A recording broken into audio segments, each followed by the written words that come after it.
perguntei, de propósito, quantos eram do Rio de Janeiro, porque eu acho que, para entender o que está acontecendo no Brasil de hoje, a gente precisa mergulhar no que há de sombrio no Rio de Janeiro. Minha vida está muito mergulhada no enfrentamento ao bolsonarismo e ao Bolsonaro, e isso não é de agora, né? Eu fui deputado estadual, como o Eugênio disse, por 3 mandatos, e esses 3 mandatos eu fui deputado estadual junto com Flávio Bolsonaro, ele é deputado estadual. Então, o nosso enfrentamento vem de longa data, né? O primeiro erro que nós cometemos, enquanto civilização, foi achar que Bolsonaro não tinha chance de ganhar a eleição de 18. E esse é o primeiro erro que a gente não pode repetir em 22. Tem um ponto, Eugênio, que eu queria destacar, que você fala, nós temos que evitar a tragédia que pode acontecer em 22. A tragédia já aconteceu, e ela está acontecendo. Nós não teremos uma tragédia em 22, nós temos uma tragédia agora. A gente precisa entender o que está acontecendo agora. Nós não temos qualquer tempo a perder nesse sentido, né? A democracia, desde a ditadura, nunca esteve tão fragilizada. Há um elemento novo nessa conjuntura, porque a ameaça à democracia não vem por uma ruptura ou um golpe ou algo do tipo. A destruição da democracia está dentro do processo democrático, dentro do processo eleitoral, dentro do Estado. Então, tem elementos novos e uma ruptura pode também acontecer, né? Tem um golpe evidentemente tramado dentro do mundo bolsonarista, né? Esse golpe, depois eu vou falar um pouquinho desse detalhe, mas tem um golpe tramado. Evidentemente que, se eles ganham 22, o golpe se consolida dentro do processo democrático. Se eles não ganham em 22, eles podem, evidentemente, partir para uma ruptura. Mas a gente precisa entender isso agora, a gente não pode entender isso em 22, né? Então, esse é o primeiro ponto. É muito importante conhecer esse Rio de Janeiro profundo, esse Rio de Janeiro que não cabe no cartão postal, né? Esse esgoto que está contaminando e chegando na vida da imensa maioria das pessoas que vivem no Rio de Janeiro. Isso passa fundamentalmente pelo debate da segurança. Se nós não entendermos o papel central do debate da segurança pública hoje, a gente não recupera traços básicos da civilização, né? Então, é disso que eu quero falar aqui. Primeiro, vamos lá. Bolsonaro e bolsonarismo não é a mesma coisa. O Bolsonaro a gente pode derrotar em 22, podemos e devemos derrotar em 22. O bolsonarismo é um projeto de sociedade, bem mais amplo do que o que cabe ao Bolsonaro. É possível que a gente derrote o Bolsonaro em 22, eu espero que assim façamos uma frente ampla, e o bolsonarismo vai continuar. Nós não vamos derrotar o bolsonarismo em 22. Isso vai perseguir durante algum tempo.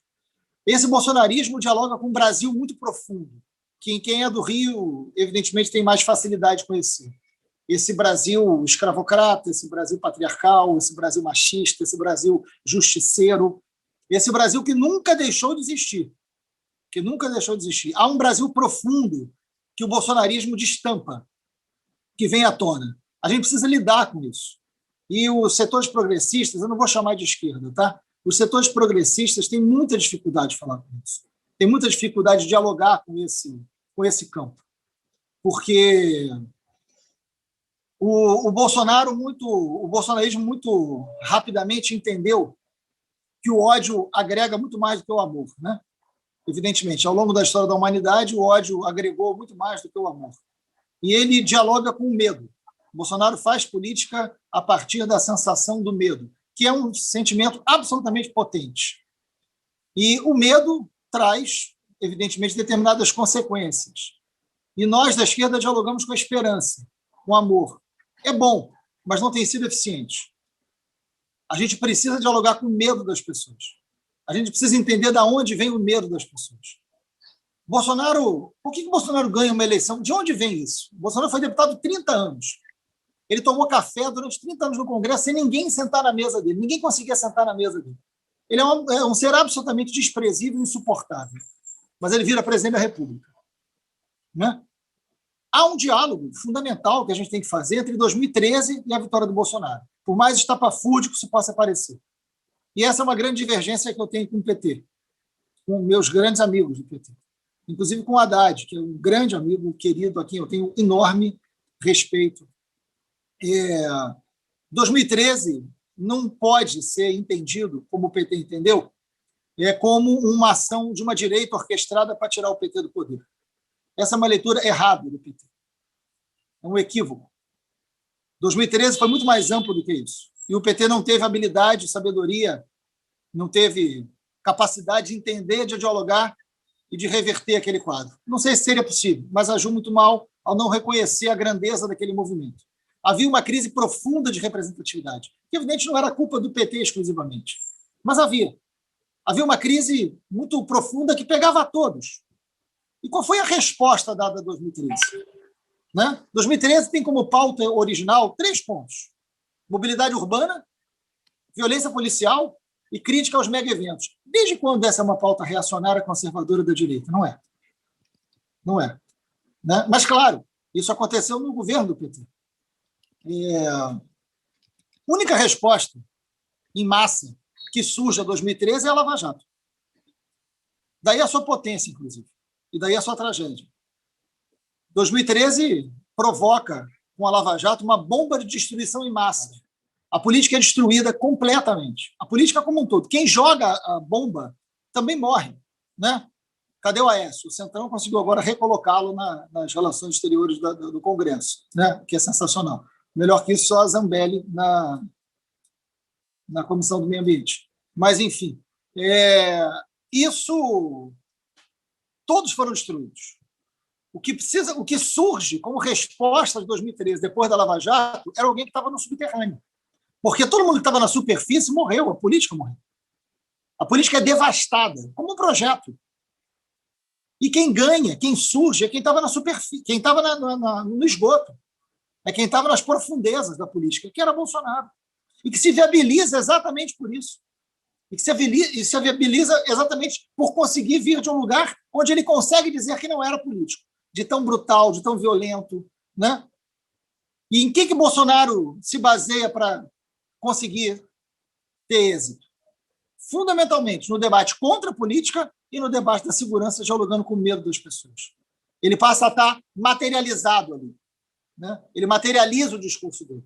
Tem uma pesquisa muito interessante da Esther Solano, feita há 1 ano, mais ou menos, com eleitores bolsonaristas das classes C e D. É uma pesquisa que vale a pena ler. Nessa pesquisa, a Esther, que é sempre muito brilhante, ela divide em 3 categorias esses eleitores bolsonaristas, tem os arrependidos, mas, enfim, são 3 categorias. Tem uma parte da pesquisa que me interessou muito, onde eles dizem o seguinte: eu não concordo muito com o que ele fala sobre segurança, mas ele é o único que fala. Mas ele é o único que fala sobre isso. E aí, se a gente olhar a Constituição de 88, a gente vai entender um pouco isso. Tivemos avanços enormes na saúde, na educação, na assistência. Qual foi o avanço que a gente conseguiu ter na segurança pública na Constituição de 88? Foi muito pequeno. Foi muito pequeno.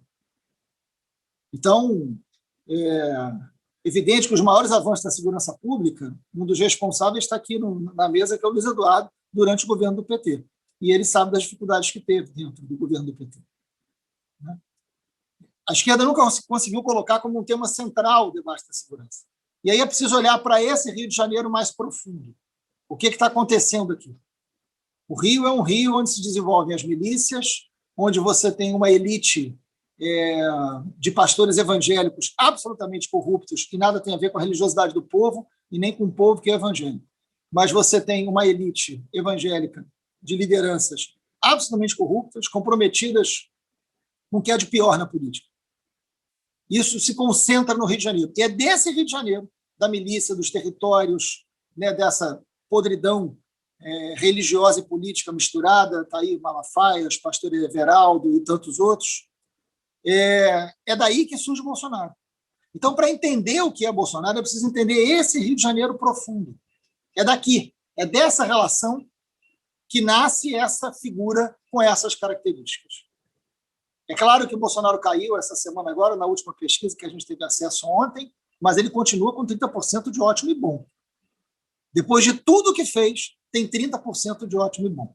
A gente só vai responder a isso se a gente entender esse Brasil profundo, se a gente enfrentar esse Brasil profundo. Se a gente olhar para esse projeto de sociedade que tem aqui Bolsonaro, que está ilustrado na figura de Bolsonaro, é claro, ele se fortaleceu com o Centrão. O Centrão é bolsonarista? Não. O Centrão não é bolsonarista. Mas o Centrão entendeu que em Bolsonaro eles podem, de um lado, fugir da Lava Jato, do outro, ter o domínio. Quando o Arthur Lira ganha a eleição para a Câmara e ganha com 302 votos, é muito potente essa vitória do Arthur Lira, eu fiz um tweet contrariando um pouco o que saía na imprensa, que dizia que Bolsonaro tinha ganho a eleição do Congresso, e eu disse, não, foi o Centrão que ganhou a eleição no Congresso e o Centrão começa a disputar o governo Bolsonaro. O caminho era inverso. O Arthur Lira nunca foi uma pessoa do Bolsonaro, muito pelo contrário, ele agora disputa o governo Bolsonaro. E Bolsonaro pode chegar com mais força em 22 se chegar com o Centrão. Pode não chegar. Os interesses do Centrão nós conhecemos. Mas ele pode chegar com o Centrão e pode chegar viabilizado. O Bolsonaro, a sua relação com o Centrão, ela precisa ser entendida de forma muito pragmática. O Centrão só sai de um barco se tiver outro barco do lado. O Centrão nunca saiu de um barco e se jogou no mar. Isso eles nunca fizeram. O Centrão não sabe nadar. O Centrão só sai de um barco para outro. Nesse momento, não tem nenhum outro barco atracado próximo. Então, eles estão ali, mas com muitas contradições. O Bolsonaro sabe das dificuldades que terá para ganhar a eleição de 22. E aí eu não quero estender mais do que eu combinei, mas alguns pontos do porquê que eu falei que a democracia está muito fragilizada. Ela está fragilizada porque ela já permitiu uma vitória do Bolsonaro nas suas contradições. A gente não conseguiu ressignificar o papel representativo da democracia de 2013 para cá, a gente precisa fazer isso. Isso hoje passa por uma frente ampla, que seja capaz de dialogar com o conjunto da sociedade, e não só com as forças políticas. É preciso ressignificar o papel da política, reafirmando a política. O Bolsonaro ganha uma eleição como outsider, o que é um negócio absolutamente inacreditável, né? Mas ele consegue. O Bolsonaro ganha como um outsider da política, 30 anos, dentro do Congresso Nacional, com todos os seus filhos envolvidos em corrupção, envolvidos em milícia, envolvidos em coisas que eu canso de dizer, envolvendo o que há de pior na política. Os envolvimentos do Bolsonaro com a milícia, eu já cansei de falar isso, e eu torço para que eles me processem, mas eles não processam, porque se processarem, vão ter que saber se o que eu estou dizendo é verdade ou não. Então, é muito grave, né, o que a gente está passando no Brasil hoje, porque é, de alguma maneira, o que tem de pior no Rio virando um projeto nacional. E a gente não conseguiu resolver isso nem no Rio de Janeiro. Então, a Frente Ampla não é para derrotar o Bolsonaro em 22. A Frente Ampla é para disputar um projeto de sociedade e reafirmar um projeto político e derrotar o bolsonarismo, e não só o Bolsonaro. Por que eu digo que ele pode aplicar um golpe hoje no Brasil? Né? E aí, alguns elementos centrais. Muita gente se preocupa e fala das Forças Armadas, evidente. Né? Nós temos um histórico de golpe das Forças Armadas e nós temos as Forças Armadas dentro do governo Bolsonaro. Mas não é essa a minha maior preocupação. Tem muita contradição dentro das Forças Armadas. A minha maior preocupação hoje está na Polícia Militar. Há uma bolsonarização da Polícia Militar no Brasil inteiro. O que nós vimos acontecer no Ceará, o que nós vimos acontecer na Bahia, o que a gente vê acontecer todos os dias no Rio de Janeiro é assustador. Há uma bolsonarização das polícias militares no Brasil inteiro. E aí a gente está falando de uma tropa armada que está em todos os lugares, está em todas as cidades desse país. Né? Volumosa. Absolutamente identificada a Bolsonaro. O que a gente vai fazer? Qual é o nosso projeto para as polícias?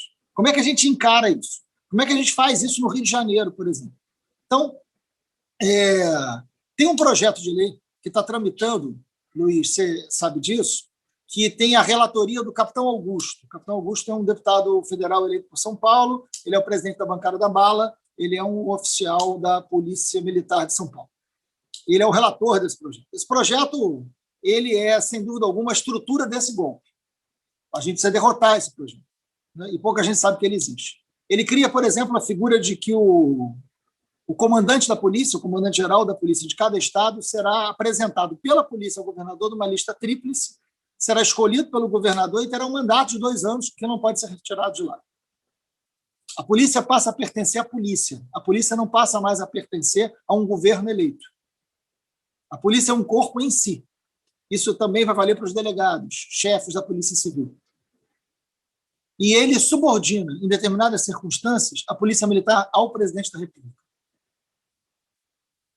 Esse projeto tem várias outras coisas, mas esses 2 elementos claramente indicam a possibilidade de um golpe.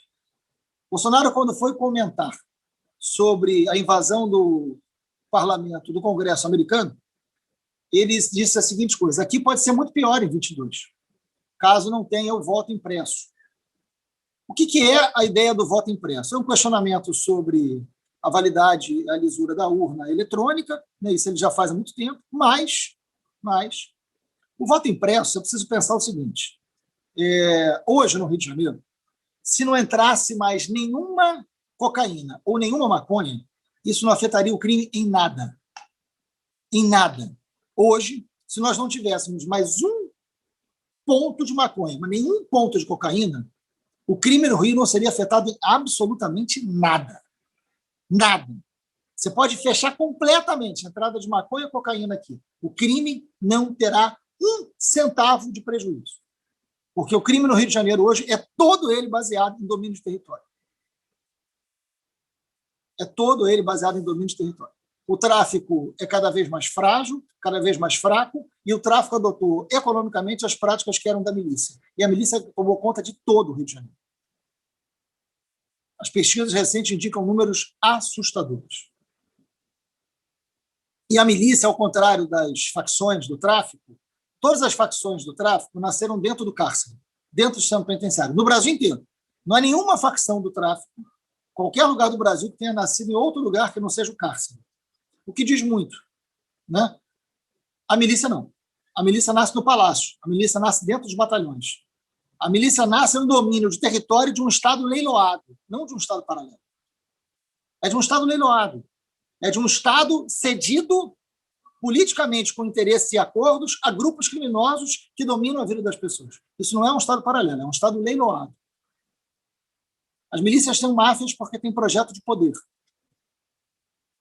E a milícia, a hora que você tiver um voto impresso, a hora que você tiver o voto que em algum lugar esteja escrito, a milícia nunca mais perde uma eleição no Rio de Janeiro.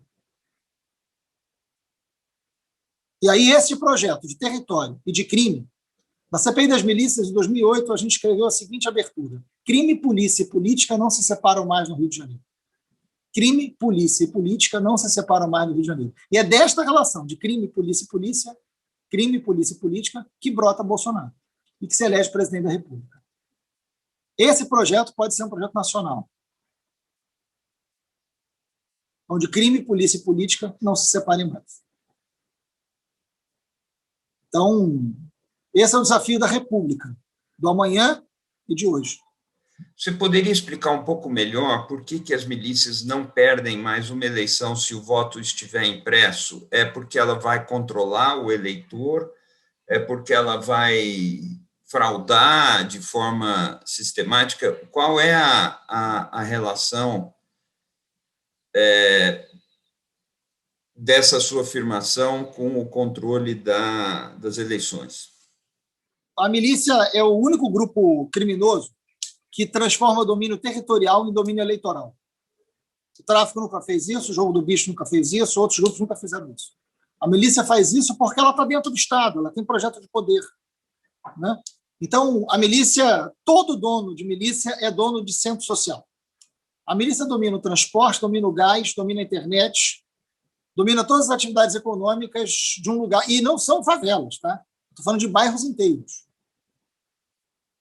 Então, a milícia organiza candidaturas. A milícia elege gente. A milícia tem interesse específico nas eleições. A milícia vem conseguindo eleger gente exatamente pelo terror e pela assistência. Como toda máfia, um braço é o terror, o outro braço é da assistência. Nenhuma máfia se consolida só com um dos braços, no mundo inteiro. Então, se você tiver em algum lugar esse voto escrito, mesmo que ele não fique com o eleitor, que ele fique na urna, que ele fique em algum lugar, o medo, o pânico dessas pessoas será tão grande que não vai haver... Eu, por exemplo, eu sempre sou bem votado em área de milícia. E eu não entro nas áreas de milícia, né? Mas porque, de alguma maneira, é como aquele cara... Porque o cara que mora numa área de milícia, ele vai reclamar com quem? Você acha que ele vai na delegacia reclamar da milícia? Você acha que ele vai no batalhão reclamar com a milícia? Você acha que ele liga para alguém? Você não tem... Ali é o crime é o Estado. Né? O crime é o Estado. A chance que ele tem é na urna votar alguém que é diferente do que o cara está. Se tiver o voto escrito, esquece. Esquece. Eles vão eleger todo mundo. a gente vê um descompasso muito grande dessa realidade que você descreve, desse poder, dessa relação incestuosa entre milícia, polícia e política, muito mais forte no Rio do que em qualquer outro estado da federação.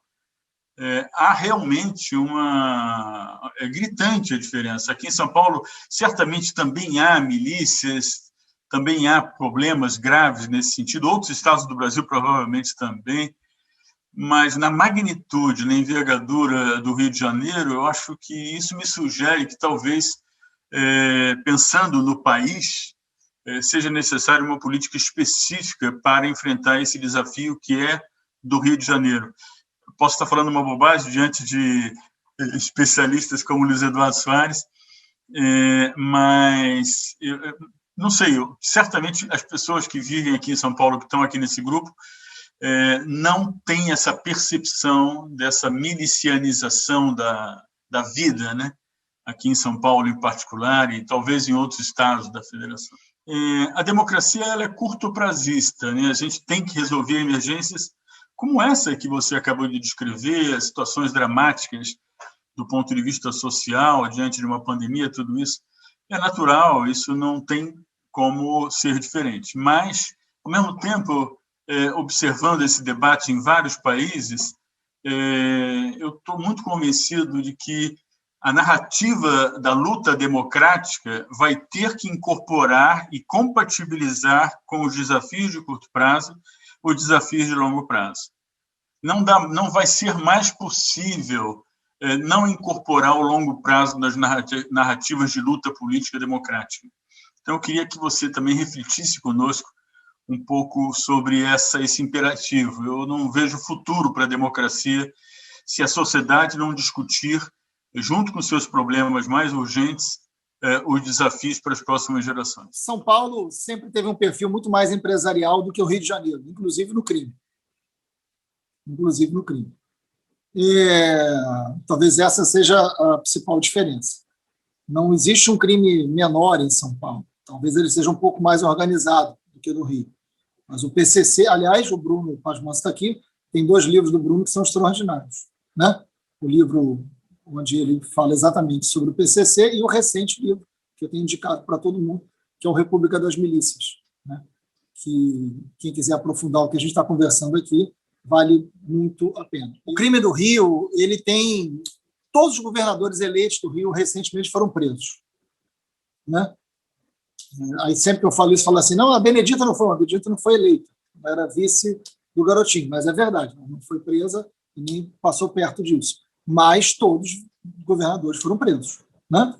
Então, você tem aí um sintoma muito evidente de que tem alguma coisa aqui no Rio de Janeiro que não está funcionando. E isso passa por territórios, por uma sociedade extremamente desigual e por uma polícia que está cada vez mais incontrolável. Hoje, a polícia se governa no Rio de Janeiro. E aí são grandes negócios. Hoje, a gente... E este é um projeto político. A milícia Otávio, a grande vítima da milícia, além da vida das pessoas que moram nas áreas, é a democracia. A gente está falando sobre isso. Porque como é que você vai fazer um debate de fundo, de longo prazo na democracia, quando você tem 1 em cada 3 cariocas morando numa área onde qualquer senso de liberdade dele inexiste? Como é que de que democracia a gente está falando? Do direito ao voto? Da representatividade política para qual percentual da população? Para quem que a gente está falando isso? O que a gente está chamando de democracia? Né? Se a vida da pessoa, no seu cotidiano, é dominada por um Estado leiloado, que está dentro do Estado, e que tem um projeto criminoso de poder, qual é a democracia que a gente está falando? Porque nem o direito à vida, né, que é a mais elementar, os caras decidem quem vai viver ou quem não vai viver. Isso não existe Constituição. Num pedaço gigantesco de um lugar como o Rio de Janeiro. A Constituição é uma ficção.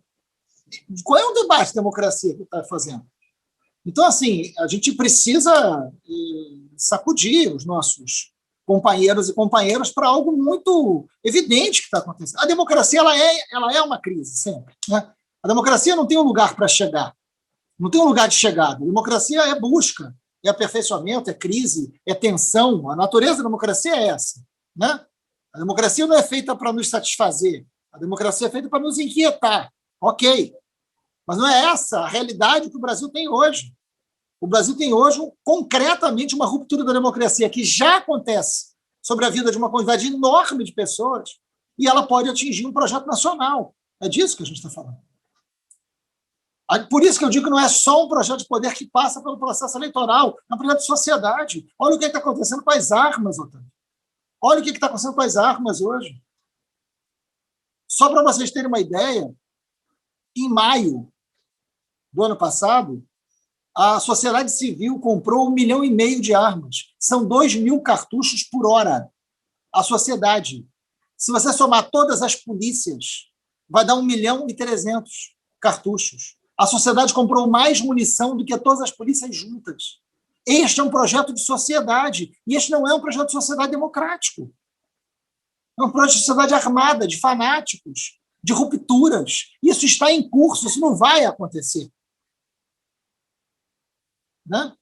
Hoje, uma pessoa pode comprar um fuzil e ter dentro de casa. Isso é permitido. Não há mais controle algum. Hoje, o Estado brasileiro não tem a menor noção de quantas armas estão circulando pelo Brasil. Não há controle qualquer sobre isso.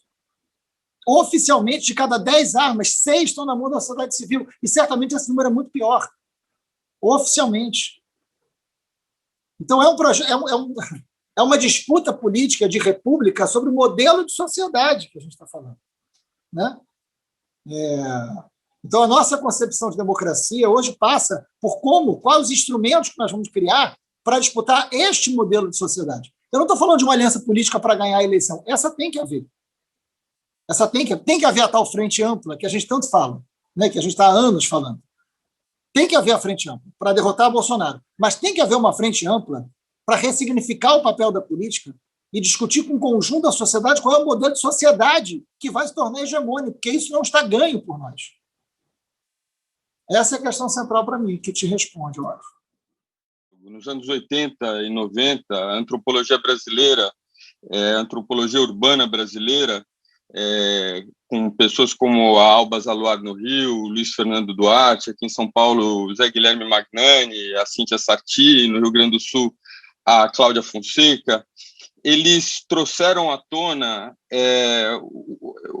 a dificuldade que o brasileiro das camadas médias e altas tem para ver e entender o brasileiro pobre, né?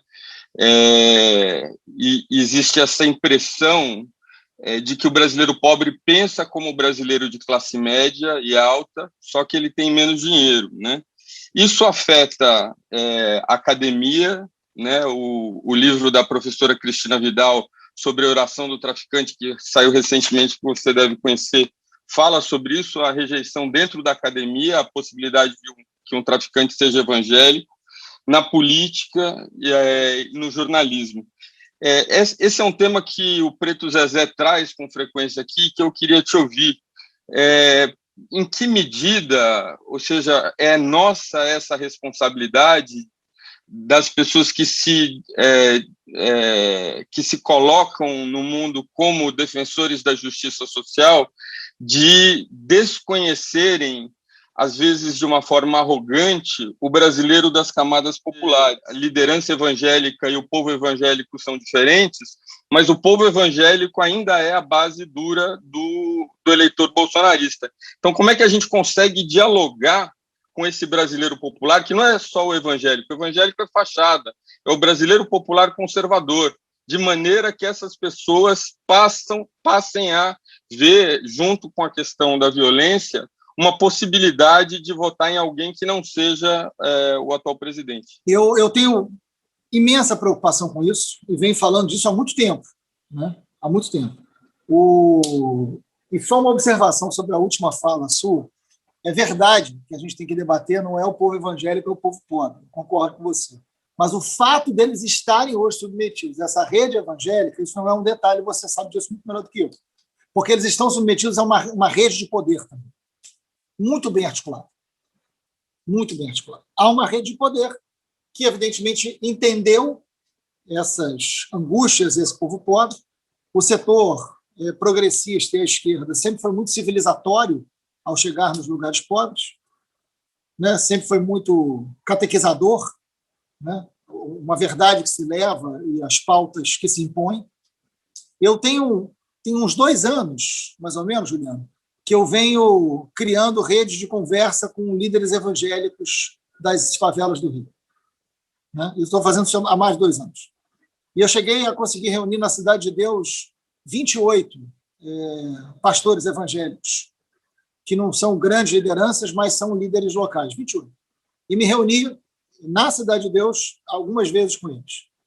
É um negócio muito impressionante, assim, porque quando você vai para ouvi-los, e você não pode ir para ouvi-los no momento da campanha, né? Que é um erro clássico, vamos dizer assim, da esquerda brasileira, né? Você precisa estar no dia a dia, você precisa estar na rotina. O tema central para eles é o tema da segurança. O mundo é hostil. É preciso ter segurança simbólica, real e afetiva. Isso é muito presente neste campo popular e também evangélico. Né? E, neste ponto, a família passa a exercer, isso está no teu livro, a família passa a exercer um ponto decisivo para essas pessoas. O mundo é hostil, o mundo é duro, o mundo não me quer bem. Tem um lugar que eu me sinto bem, é na minha família. Eu preciso proteger a minha família, porque isso me protege.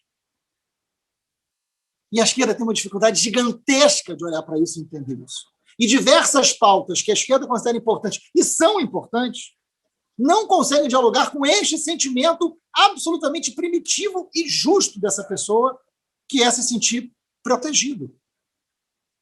Né? Porque o mundo não protege ninguém. A polícia não protege ninguém. Olha o que é a Cidade de Deus, especificamente a Cidade de Deus, que é cercado por milícia, né? Quem não é do Rio de Janeiro, a Cidade de Deus, Zona Oeste do Rio de Janeiro, é o único lugar que tem tráfico cercado por milícia de todos os lados, tem operação policial todos os dias. Né? Só tem um lugar onde essas pessoas conseguem ter sonho, é na família. E se você vem com um discurso que destrua de alguma maneira o que possa ser identificado a destruição desta família, acabou, não tem conexão, não tem diálogo. Né? E não é à toa que Bolsonaro, o bolsonarismo opera exatamente nessa lógica da família. A palavra família, o sentimento família, está no eixo central da extrema-direita. E qual é o nosso papel?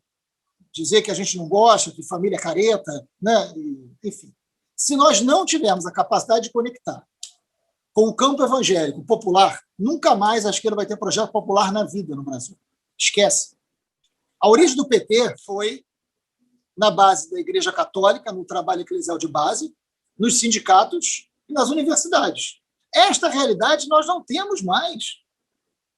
Por razões, inclusive, de contradições de dentro da Igreja Católica, esse trabalho acabou. Você tem mais a teologia da libertação organizando nada. Né? É pontual hoje, não é? Infelizmente, não está nas massas. Então, se a gente vai ter um projeto popular, é preciso entender o que é esse projeto popular, o que pensa, como se protege. É preciso falar dos medos. Porque, às vezes, os sonhos são muito distantes, Juliano. A gente precisa falar do medo. Porque o medo pode reconectar com um projeto de sociedade que reduz esse medo. E o que reduz medo não é a esperança. Desculpa, não é. E eu sou um defensor de direitos humanos há décadas. Quando você fala em direitos humanos nos setores pobres, não é na elite, gente. Não é a elite que acha que direitos humanos é defesa de bandido. Quem acha que direitos humanos é defesa de bandido é o setor popular. O setor popular acha que direitos humanos é defesa de bandido. E qual é a república do amanhã? É uma república que vai negar os direitos humanos? Não. Nós não vamos negar os direitos humanos. Mas como é que a gente, de alguma maneira, entende que os direitos humanos poderia ser o direito que está na lei? Mas como é que você vai falar em lei num lugar onde não vale a lei? Onde a polícia entra na sua casa, agride você, mata você? Que lei? De que planeta você está falando? Né? Enfim, os desafios são grandes, mas eu acho que se a gente quiser ter um projeto popular, a gente tem que chamar esses setores evangélicos, e aí não é negociar com Malafaia, mas é, evidentemente, buscar uma quantidade gigante de outros evangélicos que não se submetem a Malafaia, mas que existem. Marcelo, eu vou trazer não propriamente uma pergunta, mas uma contribuição para a sua reflexão, que permite que se compreenda a extensão para São Paulo do problema que você identificou e cuja sede, por excelência, é o Rio de Janeiro, que há várias manifestações da brutalidade política que o bolsonarismo representa, dessa modalidade proto-fascista, ou como se queira chamar. A modalidade carioca é feroz e se manifesta também pela presença mesmo, né, do garimpeiro genocida do Planalto. Mas há outras formas mais elegantes, que não necessariamente envolvem esse tipo de truculência, mas que se articulam com ela. O debate no lançamento do meu livro Desmilitarizar, em 2019, foi coibido, houve tentativas de proibição, quando a PGR me convidou para ir a Brasília discutir a problemática da desmilitarização. E, nessa oportunidade, eu tive um encontro com um coronel da PM, que trabalhava com o Major Olímpio, senador, como seu assessor, um assessor muito especial. Ele cumpriu uma trajetória profissional superior na Polícia Militar de São Paulo e era presidente até pouco tempo, não sei se ainda é, da Associação dos Oficiais do Estado de São Paulo, dos oficiais militares do Estado de São Paulo. Me refiro aos policiais militares. A associação se chama Defenda. No site do Defenda, em março de 2020, ele assinava um editorial que dizia o seguinte: prezados irmãos de farda, é chegado o momento de dizermos de que lado estamos, pois a esquerda devastou o Brasil ao longo desses anos. Ele desdobrava essa afirmação e concluía o editorial dizendo o seguinte: Bolsonaro está sendo instrumento de Deus para a libertação do povo brasileiro do PT, da esquerda e da corrupção que assola o país. E os homens de bem devem e podem criticá-lo, mas nunca ser instrumento de discurso para a volta dos destruidores da nação, da família, dos valores cristãos e dos ideais da nossa gloriosa polícia militar. Marcelo, com você. O Luiz fez uma citação filosófica que resume o que a gente disse até agora, né? É isso. Pegando o que a gente estava falando para o Juliano, essa mistura assustadora, né, de uma missão religiosa que fala em proteção, ou seja, dialoga com medo, ao mesmo tempo manifesta a capacidade de ódio, que é agregador, define o inimigo, o que é muito precioso para essa estratégia de terror, tem que ter um inimigo visível, e o inimigo visível está aí, aliás, está aí de novo, né? Isso vai condensar o outro lado, não vamos imaginar que a possível candidatura do Lula vai articular só um campo, vai também articular um outro, em torno exatamente da rejeição, em torno de uma negação, e aí, assim, a gente tem uma situação muito imprevisível, mas a tendência, dados a conjuntura atual, é que vá na polarização até ano que vem. Claro, dependendo dos efeitos da pandemia, dos erros, da relação com o Centrão, isso pode ter algum desvio, mas é muito difícil. A gente está falando de um fanatismo armado. A gente está falando de um fanatismo armado. Um fanatismo político armado. Eu vou só completar o Luiz. Assim, a prisão do Daniel Silveira. Vocês acompanharam, né? Do deputado que foi preso por conta... Né? Independente do debate sobre a prisão, né, que é um debate jurídico muito complexo, mas independente disso, o Daniel Silveira virou uma referência política. Ele provavelmente vai ser cassado, vai deixar de ser deputado, mas será muito mais representativo do que quando era deputado. Olha como é complexo o que eu estou dizendo. O Daniel Silveira pode ser cassado, não será mais deputado, não vai poder disputar a eleição nos próximos 8 anos se for cassado. mas ele será muito mais representativo do que quando deputado eleito. Porque ele vai representar uma força política, tem outdoor espalhado em Niterói, com o retrato dele como representante de uma força política fundamental hoje para aquela democracia. E aí entra, é curioso, porque entra um debate sobre a ideia de democracia, Luiz. Quando eu faço debate com eles, eles em nenhum momento dizem que são contra a democracia. Pelo contrário, eles dizem, não, nós defendemos a democracia, porque a democracia é a vontade da maioria. E a maioria é cristã, a maioria quer o exército, a maioria... Na verdade, eles invertem e constroem uma versão que é muito facilmente vendida da democracia como vontade totalitária de uma maioria. Né? E não como uma disputa de respeito à minoria. Isso não existe. Esta é uma disputa de projeto de sociedade. Como alguém que perde o mandato se torna mais representativo? É o caso da Daniel Silveira. Quando este comandante da PM, esse coronel da PM, diz isso, né, me lembra a carta da semana passada de um oficial do Clube Militar. Todo mundo deve ter lido, onde ele diz: a ruptura está próxima. O que ele está falando da ruptura está próxima? Ele está falando de suportamos este debate representativo eleitoral até certo ponto.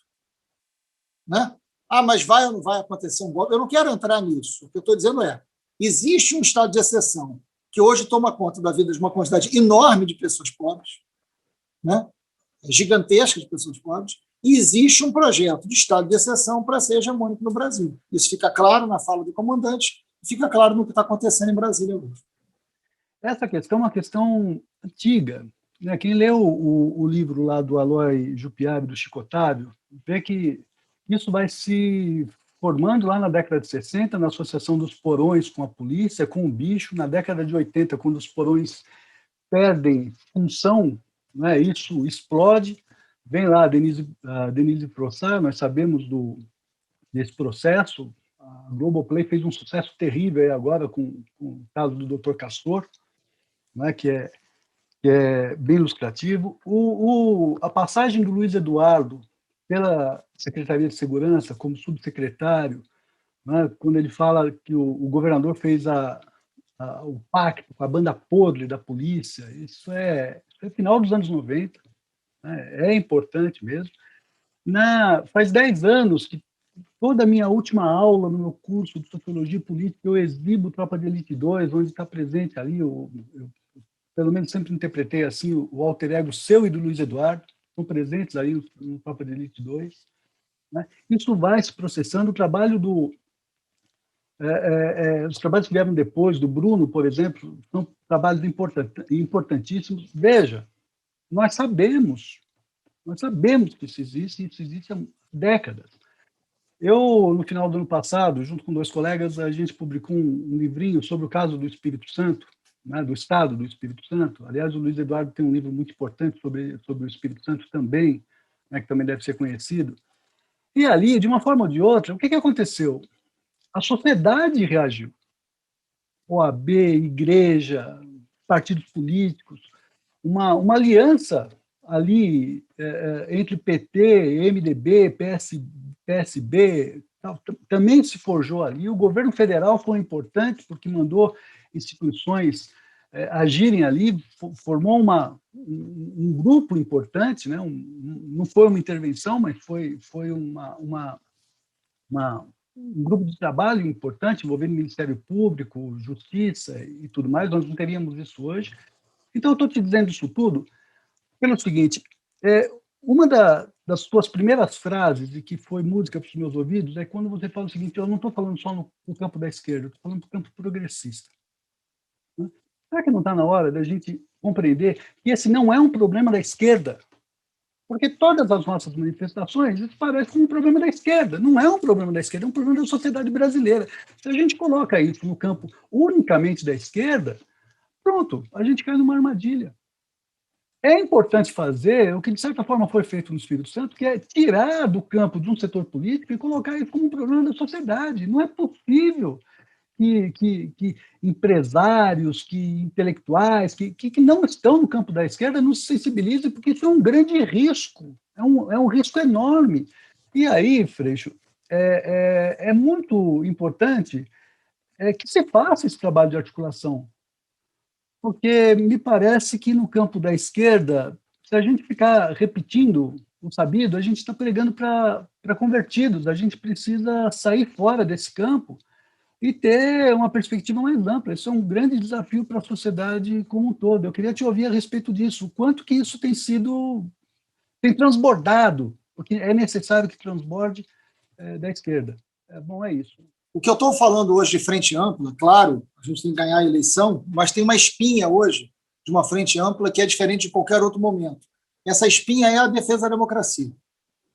Essa espinha não é algo que possa diferenciar, como diferenciou em tempos de certa normalidade, projetos que tenham divergências do papel do Estado. Porque, é claro, existe direita, existe esquerda, existem concepções diferenciadas do papel do Estado. Isso não tem mistério, não tem problema.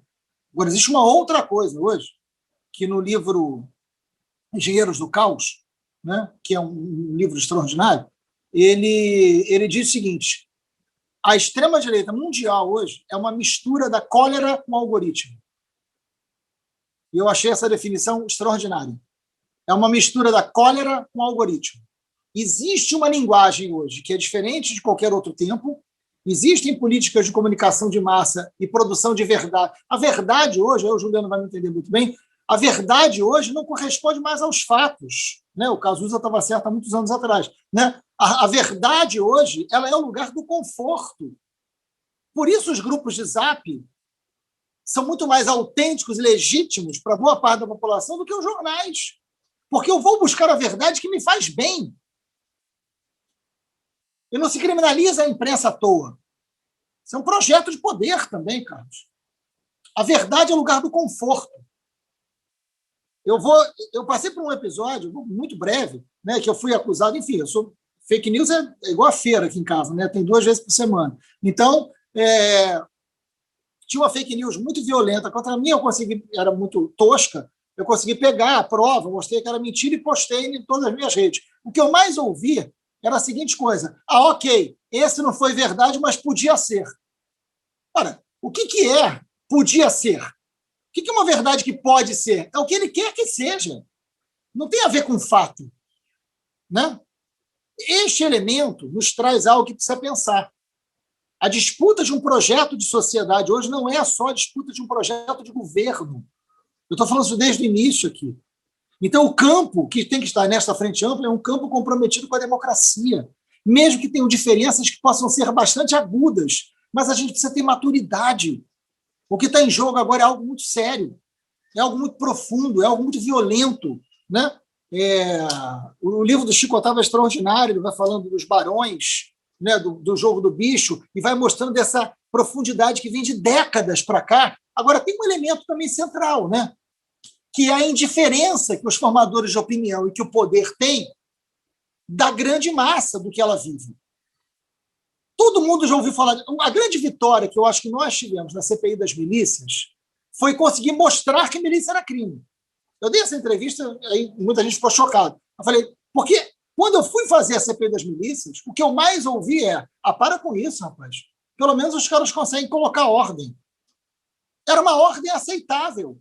Porque uma ordem aceitável para quem? Há uma indiferença muito profunda com a vida de quem está em lugares que, na verdade, esses setores formadores de opinião não estão, não passam, não conhecem, não sentem o cheiro. Está longe. Eu sempre brinco dizendo que o túnel Rebouças no Rio de Janeiro é um túnel do tempo. Separa séculos aqui. Né? Essa realidade, assim, por que a gente tem tanta indiferença dessas pessoas? E aí, é claro, a milícia... Por que a milícia não está sendo debatida no Jornal Nacional todos os dias? E olha que a imprensa tem feito bons trabalhos sobre isso. Mas por que não para a República e fala, peraí, não dá. Não dá para você ter um carioca, um em 3 moradores do Rio de Janeiro submetidos a isso. Você tem uma máfia mais violenta que a máfia italiana colocada aqui. Por que esse país não para resolver isso? Porque não tem milícia na Zona Sul, cacete. É isso. Porque não tem milícia na Zona Sul. Então, ela não acontece. É simples assim. O resultado disso, o que a gente tem que fazer, eu acho que é um projeto de frente ampla, um projeto de país, um projeto de Rio de Janeiro, e aí me perdoe, eu estou falando do Rio de Janeiro, porque se a gente não acertar isso no Rio de Janeiro, acho que a gente vai ter dificuldade de acertar isso no resto do Brasil. né? E a gente tem uma chance agora de acertar isso, de enfrentar esse problema de frente, e é duro, né? Para chamar o cara do Leblon e falar o seguinte: olha, tem um projeto de segurança pública. Porque se você for conversar com o cara do Leblon, ele vai dizer, você vai perguntar para ele o seguinte: qual é o maior problema do Rio de Janeiro? Ele vai dizer a segurança pública. Ele vai dizer a segurança pública. Ipanema, se você perguntar ao morador de Ipanema qual é o maior problema do Rio de Janeiro? Segurança pública. Ele não vai dizer educação porque os filhos estão na rede privada. Não vai dizer saúde porque ele tem plano particular. Não vai dizer transporte porque ele nunca pegou um ônibus na vida. Ele vai dizer o quê? Ele vai dizer que é segurança. Porque tem medo. Porque tem um medo. Porque o medo não é necessariamente material. O medo também é simbólico. O medo é ideológico. O medo é um projeto de poder. Então, a gente precisa apresentar um projeto de cidade, de lugar onde as pessoas vivem, que tenha, fundamentalmente, a chance de todos comprarem esse projeto, inclusive financiarem esse projeto, politicamente falando. Não foi o que aconteceu com as UPPs.